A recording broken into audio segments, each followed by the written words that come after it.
Hi everyone, it's Connor, joined by Colleen and Makita, and today we're going to discuss the concept of slut shaming. And to do so, we're going to dive right in and answer what is slut shaming.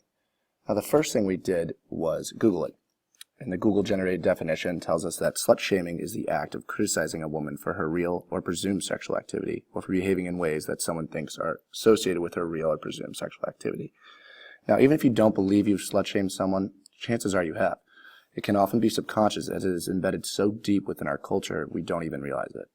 Often people will make assumptions based simply what people are wearing. An article we looked at conducted an experiment that surveyed college students. Without realizing, the students' answers told us they did in fact judge women based off what they wore.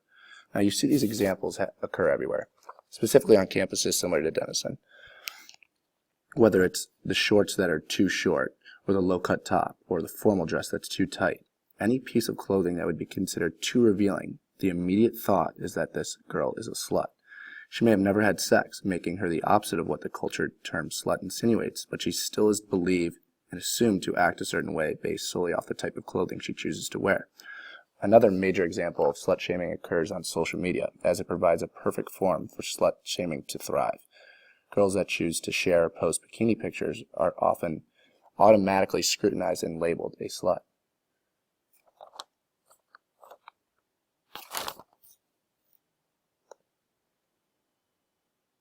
It is stereotypically believed that men are the ones oppressing women and calling them sluts. However, it is often females who participate in this slut shaming, whether it's labeling their own friends or judging other women and calling them sluts. An article we examined offered 3 theories for why women would shame others for being sluts, all containing an aspect of internalized oppression. The first suggests that women fear being called a slut and therefore shame others to distance themselves from the shame. The second theory claims that girls do this to discipline themselves and others, just as men do when they call each other fags. The third and final theory states that women call each other sluts to separate themselves or their group from those that they claim are so-called sluts.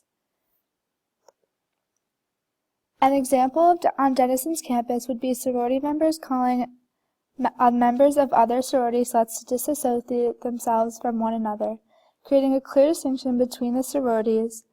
The girls may do this as a response to internalized oppression of themselves being sluts, and out of fear of being called this derogatory term again, they call another sorority sluts in attempts to distance themselves from the term and the associations that come along with it. Within slut shaming, there is a double standard. Women who have a lot of sex are automatically seen as sluts. However, men who have the same amount of sex aren't judged negatively. Rather, they're seen as cool, or the male version of a slut, which is a player. Despite that being true, player still doesn't have the same negative connotation as the word slut does. Additionally, an article we examined stated that qualitative data indicated that female sluts were believed to be labeled as such for lower levels of sexual behavior like sexy clothing or dancing than was the case for male sluts having sex with multiple partners. This explains that the criteria for males to be labeled as slut is a lot smaller than women. For a woman to be called a slut, all they have to do is put on a certain type of shirt or a pair of shorts, whereas men have to have sex, and more than often it's with many different people. These beliefs and ways of thinking lead to a sexual double standard at a societal level in which women are judged more harshly than men, particularly on college campuses. In the context of slut shaming, the perpetrator will often justify his or her actions by saying the person was asking for it, implying certain revealing clothing and or particular behaviors justify the title of slut. This fosters an environment seen most commonly on college campuses that inhibits victim blaming as a byproduct of an underlying presence of rape culture.